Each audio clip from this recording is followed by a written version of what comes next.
Kami dari kelompok 9 akan mempresentasikan video materi kami yang diambil dari buku manajemen bab 9 tentang sistem pengendalian manajemen.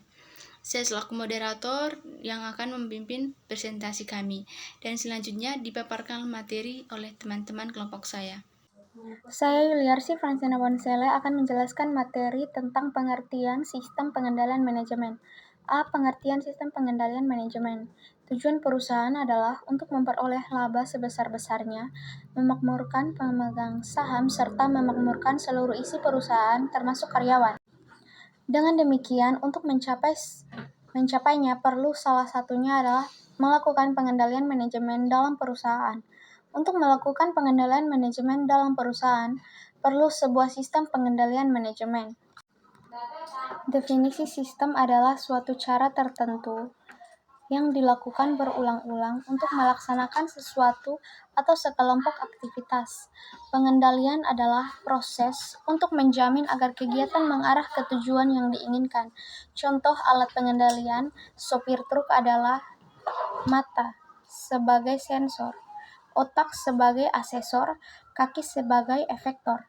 Manajemen adalah seni dalam proses perencanaan, pengorganisasian, pengarahan, pengendalian dalam penggunaan sumber daya untuk mencapai tujuan atau sasaran kinerja. Sistem pengendalian ini dapat diartikan sebagai suatu rangkaian proses yang dibuat oleh perusahaan untuk menjamin semua sumber daya yang dimiliki perusahaan yang sudah digunakan secara efisien dan efektif dengan tujuan mencapai sasaran kinerja yang maksimal. Dalam pengendalian manajemen, sebagai suatu sistem terdiri dari dua, yaitu satu, struktur pengendalian manajemen, terdiri dari unsur-unsur yang membentuk sistem pengendalian manajemen, yaitu satu, struktur organisasi, dua, pendelegasian wewenang, tiga, pusat pertanggungjawaban, empat, pusat pengukuran kinerja, lima, sistem informasi dan komunikasi. Dua, proses pengendalian manajemen. Kegiatan-kegiatan dalam rangka melakukan proses pengendalian manajemen terdiri dari 1. Perencanaan strategi, 2. Penyusunan anggaran, 3. Pelaksanaan, 4. Evaluasi. B. Struktur pengendalian manajemen. Struktur pengendalian manajemen terdiri dari beberapa, yaitu 1. Struktur organisasi. Struktur organisasi adalah salah satu bentuk pengendalian dalam manajemen. Ketika dalam perusahaan terdapat struktur organisasi yang jelas, maka akan mudah untuk memberikan tanggung jawab pada masing-masing jabatan yang ada dalam struktur tersebut. Contoh struktur organisasi fungsional. Organisasi fungsional diciptakan oleh F. W. Taylor, yaitu suatu bentuk organisasi di mana kekuasaan pimpinan dilimpahkan kepada para pejabat pimpinan satuan di bawahnya dalam satuan bidang pekerjaan tertentu. 2. Pendelegasian wewenang. Dalam struktur pendelegasian intern ini, pendelegasian wewenang juga merupakan salah satu upaya perusahaan untuk mengendalikan perusahaan. Titik pendelegasian wewenang adalah proses di mana seorang manajer membagi kerja atau melimpahkan pekerjaan yang menjadi tanggung jawab manajer kepada bawahannya sehingga ia dapat memperoleh orang-orang untuk membantu pekerjaan yang tidak dapat manajer kerjakan. 3. Pusat pertanggungjawaban.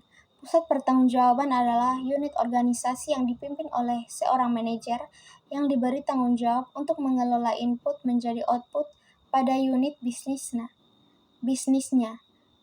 Pengukuran kinerja manajer pusat pada pertanggungjawaban berdasarkan efektivitas dan efisiensi. Efisiensi adalah rasio input dengan output atau perbandingan antara input yang digunakan dengan hasil outputnya. Pusat pertanggungjawaban A dikatakan lebih efisien dibandingkan pusat pertanggungjawaban B apabila 1. Menggunakan input lebih rendah dibandingkan pertanggungjawaban B untuk menghasilkan output yang sama. Kedua, menggunakan input yang sama dengan yang digunakan pusat pertanggungjawaban B untuk menghasilkan output yang lebih banyak. Efisiensi dapat juga diukur dengan membandingkan antara biaya sesungguhnya dengan biaya standar, yaitu berapa biaya yang seharusnya terjadi untuk menghasilkan output yang ditetapkan. Efektivitas didasarkan pada hubungan antara hasil yang dicapai pusat pertanggungjawaban dengan tujuan. Semakin besar output, maka semakin efektif unit tersebut. Sifat pusat pertanggungjawaban yang efisien adalah jika melakukan sesuatu dengan tepat dan sifat efektif jika melakukan hal-hal yang tepat. Bentuk pusat pertanggungjawaban. Terdapat 4 bentuk pusat pertanggungjawaban yang diklasifikasikan sesuai dengan pengukuran input dan outputnya pada setiap pusat pertanggungjawaban, yaitu A. Pusat pendapatan. Pusat pendapatan adalah pusat pertanggungjawaban yang prestasi manajernya dinilai dari pendapatan yang diperolehnya pada pusat pertanggungjawabannya. Output atau pendapatan diukur dalam satuan moneter dan tidak dihubungkan dengan inputnya. Contoh dari pusat pendapatan adalah Departemen Pemasaran. Prestasi manajernya dinilai dengan penjualan yang diperolehnya berupa satuan moneter. Departemen ini tidak dibebani dengan harga pokok produk yang dijual. Artinya, departemen ini tidak mengetahui berapa biaya yang dikeluarkan untuk membuat produk atau jasa yang akan dijual. Prestasi manajernya dapat dinilai dari anggaran pendapatan dan realisasi pendapatan Departemen Pemasaran. B. Pusat biaya. Pusat biaya adalah pusat pertanggungjawaban yang prestasi manajernya dinilai berdasarkan biaya pusat pertanggungjawabannya yang dipimpinnya. Pusat biaya ini mengolah inputnya untuk menghasilkan output. Input dapat diukur dalam satuan moneter. Output ini tidak digunakan sebagai dasar untuk menilai prestasi manajernya. Contoh pusat biaya adalah Departemen Keuangan, Departemen Personalia, atau contoh tersebut outputnya tidak dapat diukur. Departemen Produksi, contoh tersebut outputnya dapat diukur namun tidak dapat dikendalikan oleh manajer pusat pertanggungjawabannya. Artinya, jumlah biaya ini tidak dapat ditekan serendah mungkin dan hasilnya dapat diketahui, namun untuk penjualan bukan wewenang pusat pertanggungjawaban ini dan kewenangannya dipegang oleh departemen lain, yaitu Departemen Pemasaran. Terdapat 2 macam pusat biaya. Yang pertama, pusat biaya engineer. Pusat biaya engineer adalah inputnya dapat diukur dalam satuan moneter, outputnya diukur dalam satuan fisik. Jumlah input yang digunakan mempunyai hubungan jelas dengan outputnya yang dapat diukur dan dikuantitatifkan. Contoh pada Departemen Produksi di mana inputnya berupa bahan baku, tenaga kerja langsung dan diolah menghasilkan output yang secara fisik berhubungan dengan produk yang akan dihasilkan. Penilaian prestasi manajer pusat biaya engineer adalah dengan membandingkan biaya yang sudah distandarkan dengan biaya yang sesungguhnya terjadi dalam departemen tersebut. Yang kedua, pusat biaya diskresionari. Pusat biaya diskresionari adalah pusat biaya di mana input tidak mempunyai hubungan yang jelas dengan outputnya. Outputnya sulit diukur dengan satuan moneter. Contoh dari pusat biaya diskresionari adalah Departemen Keuangan, Departemen Akuntansi, Departemen Personalia, Departemen Riset dan Pengembangan. Pusat biaya diskresionari yang efektif adalah dengan menilai kaitan antara output dengan yang sudah ditargetkan. Hal ini dikarenakan pusat biaya ini tidak dapat dinilai efisiennya karena output sulit diukur. C. Pusat laba. Pusat pertanggungjawaban yang prestasi manajemennya dinilai berdasarkan laba atau selisih pendapatan dan biaya pada pusat pertanggungjawaban yang dipimpinnya. Penilaian prestasi tersebut dengan membandingkan anggaran dan realisasi laba untuk pusat laba yang bersangkutan. Dalam perusahaan, ada perusahaan yang terdiri dari beberapa divisi sebagai pusat laba yang produksi beberapa jenis produk. Perusahaan tersebut kadang saling melakukan transaksi dengan pihak luar maupun antar divisi. Maka hal tersebut akan menimbulkan masalah sebagai berikut. Yang pertama, pendapatan bersama. Dalam satu perusahaan yang terdiri dari beberapa divisi, divisi satu dengan lainnya saling berinteraksi dan divisi-divisi tersebut mendapatkan pendapatan. Dalam hal ini timbul masalah adanya pendapatan perusahaan yang sebenarnya merupakan pendapatan bersama divisi-divisi dalam satu perusahaan. Maka dari itu laba setiap divisi dibagi sesuai porsinya. Yang kedua, biaya bersama. Biaya bersama berasal dari penyelenggaraan fasilitas bersama untuk kepentingan bersama dalam berbagai divisi. Biaya bersama dapat dialokasikan kepada setiap pusat laba atau divisi sesuai dengan manfaat yang dinikmati. 3. Harga transfer. Jual beli barang dan jasa yang dilakukan antar divisi dalam satu perusahaan menimbulkan harga transfer. Harga transfer akan menjadi pendapatan bagi divisi yang menjual barang dan jasa. Dan bagi pihak pembeli, harga transfer merupakan biaya. 4. Jenis laba yang digunakan sebagai tolak ukur prestasi. Prestasi pusat laba dapat dievaluasi berdasarkan 5 ukur jenis laba. Yang pertama, margin kontribusi divisi. Yang kedua, laba langsung divisi. Yang ketiga, C. Pusat laba. Pusat pertanggungjawaban yang prestasi manajemennya dinilai berdasarkan laba atau selisih pendapatan dan biaya pada pusat pertanggungjawaban yang dipimpin. Penilaian presentasi tersebut dengan membandingkan anggaran dan realisasi laba untuk pusat laba yang bersangkutan. Dalam perusahaan, ada perusahaan yang terdiri dari beberapa divisi sebagai pusat laba yang memproduksi beberapa jenis produk. Perusahaan tersebut kadang saling melakukan transaksi dengan pihak luar maupun antar divisi. Maka hal tersebut akan menimbulkan masalah sebagai berikut. Yang pertama, pendapatan bersama. Dalam satu perusahaan yang terdiri dari beberapa divisi, divisi satu dengan divisi lainnya saling berinteraksi dan divisi-divisi tersebut mendapatkan pendapatan. Dalam hal ini, timbul masalah adanya pendapatan perusahaan yang sebenarnya merupakan pendapatan bersama divisi-divisi dalam satu perusahaan. Maka dari itu, laba tiap divisi dibagi sesuai porsinya. 2. Biaya bersama. Biaya bersama berasal dari penyelenggaraan fasilitas bersama untuk kepentingan bersama dalam berbagai divisi.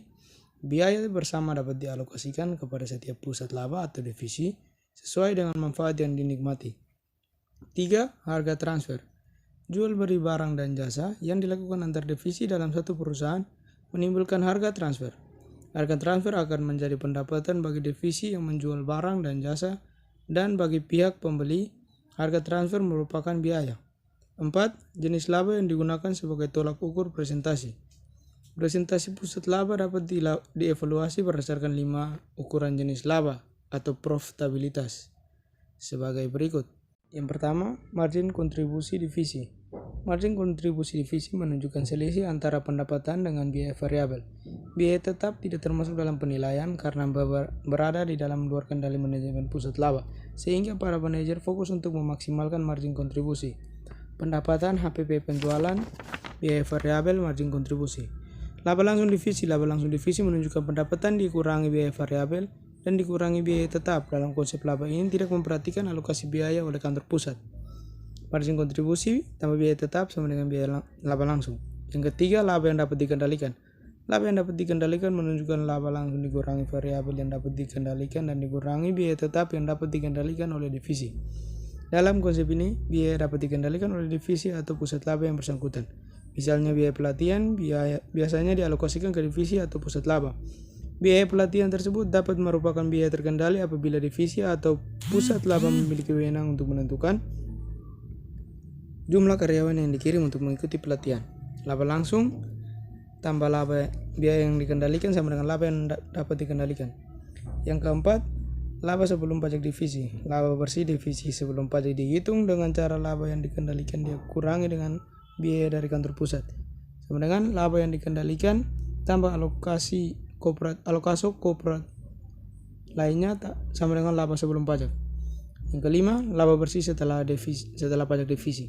Di sini perusahaan mengukur kinerja pusat laba berdasarkan laba bersih, yaitu jumlah laba sebelum dikurangi dengan jumlah pajak. Dapat dikenai pajak apabila merupakan kesatuan ekonomi yang berdiri sendiri.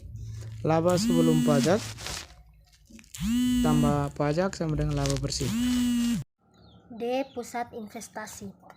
Pusat investasi merupakan pusat pertanggungjawaban yang bertugas untuk mengatur investasi guna mencapai laba yang seoptimal mungkin. Pusat investasi diukur dengan membandingkan laba dan jumlah investasi yang digunakan. Prestasi pusat investasi dinilai berdasarkan perbandingan laba yang diperoleh dengan investasi yang ditanamkan pada pusat pertanggungjawaban.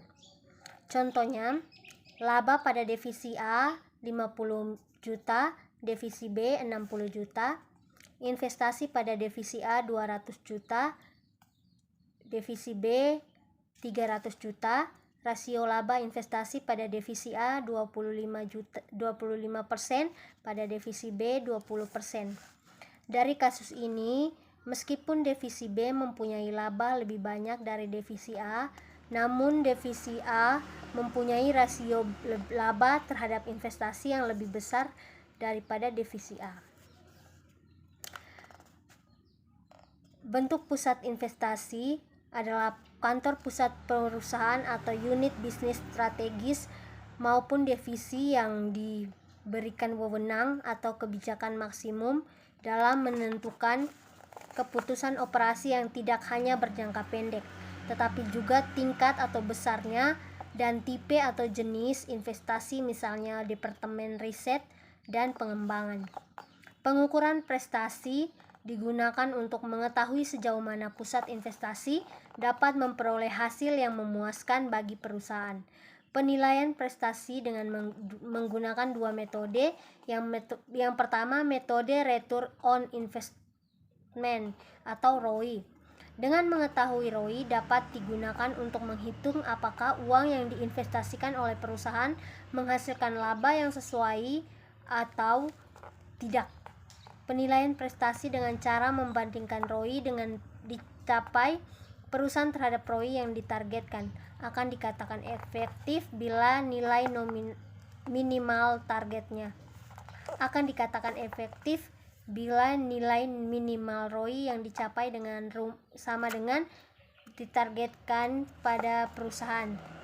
Rumusnya ROI sama dengan laba operasi per investasi yang digunakan kali 100%. Metode yang kedua, metode residual income atau RI. RI adalah kelebihan laba bersih terhadap presentasi yang disyaratkan dari aktiva operasional rata-rata.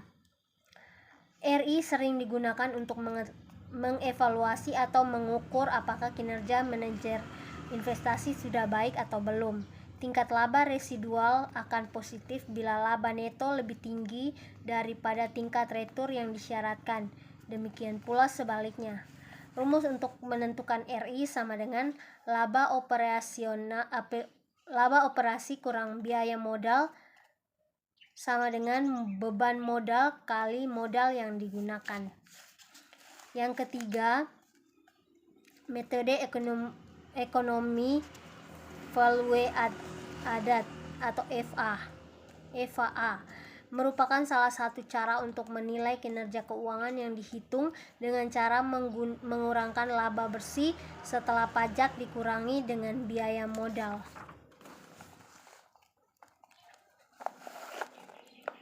Yang keempat, pengukuran kinerja. Pengukuran kinerja merupakan suatu alat manajemen yang digunakan untuk mengukur kualitas manajemen perusahaan untuk mencapai tujuan perusahaan. Tujuan dari pengukuran kinerja adalah memotivasi manajer dan bawahannya dalam memberikan kontribusi kepada organisasi. Yang kedua, sebagai dasar untuk mengevaluasi presentasi manajer dan bawahannya. Yang ketiga, mengidentifikasi kebutuhan pengembangan karyawan dengan pelatihan yang digunakan manajer dan bawahannya. 5. Sistem informasi dan komunikasi. Dalam struktur pengendalian manajemen diperlukan adanya sistem informasi masing-masing departemen perusahaan. Sistem informasi tersebut meliputi sistem informasi akuntansi penjualan, pembelian, penggajian, sistem personalia, dan lain-lain. Dengan adanya sistem yang jelas, maka akan lebih jelas alur masing-masing departemen. Sistem akan menghasilkan informasi yang akurat dan alat komunikasi bagi pihak-pihak yang membutuhkan. C. Proses pengendalian manajemen. Yang pertama, perencanaan strategis adalah keputusan yang akan diambil di mana program-program apa saja yang dilaksanakan oleh perusahaan dan seberapa besar jumlah sumber daya yang dibutuhkan dialokasikan di setiap program yang akan dijalankan di masa yang akan datang. Hasil dari perencanaan strategis disebut strategis plan yang isi program-program serta sumber daya yang dialokasikan dalam masing-masing program di masa mendatang. Yang kedua, penyusunan anggaran adalah penyusunan rencana operasi keuangan yang mencakup perkiraan sumber pendapatan yang diharapkan dan pengeluaran yang diusulkan untuk membiayainya dalam periode waktu tertentu. Yang ketiga, pelaksanaan. Dalam bidang keuangan, pelaksanaan anggaran dari program-program yang sudah dibuat untuk mewujudkan tujuan perusahaan dengan mengacu anggaran yang sudah dibuat perusahaan dalam bentuk transaksi-transaksi yang harus dipertanggungjawabkan dengan membuat laporan pertanggungjawaban serta bukti. Pelaksanaan juga dalam bentuk pelayanan dan program-program yang diterapkan dalam perusahaan sebelumnya.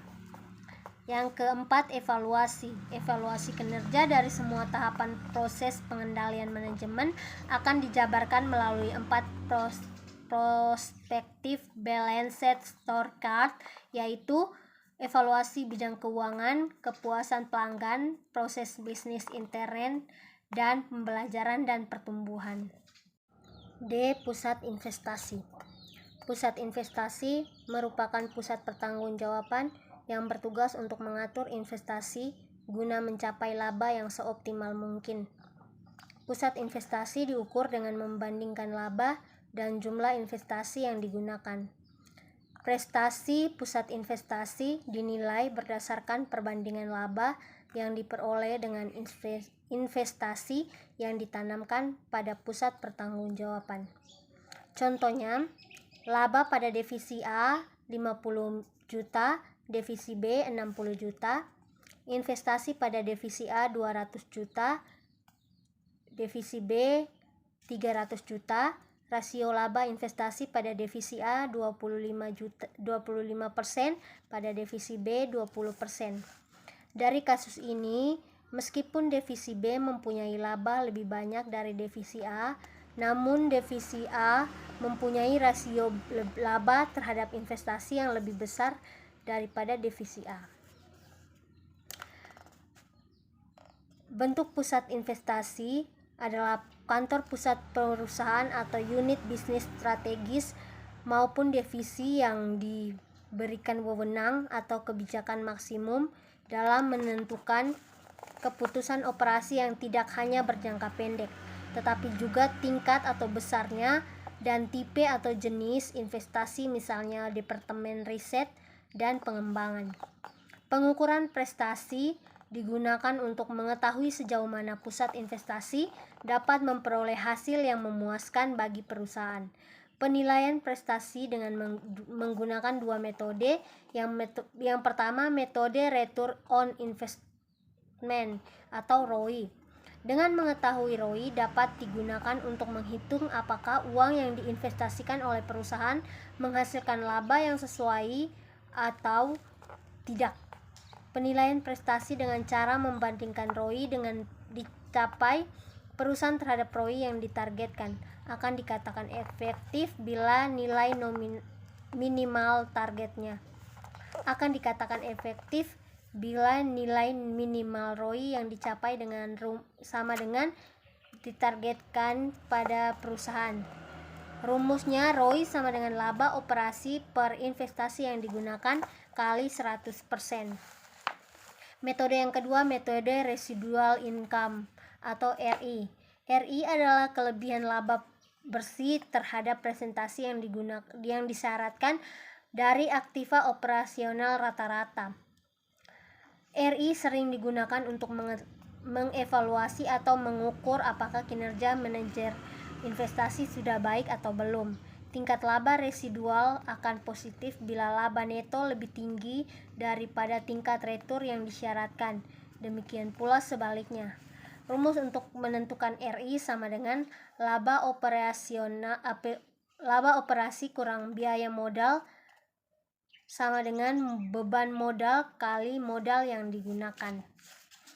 Yang ketiga, metode ekonomi value added atau FAA merupakan salah satu cara untuk menilai kinerja keuangan yang dihitung dengan cara mengurangkan laba bersih setelah pajak dikurangi dengan biaya modal.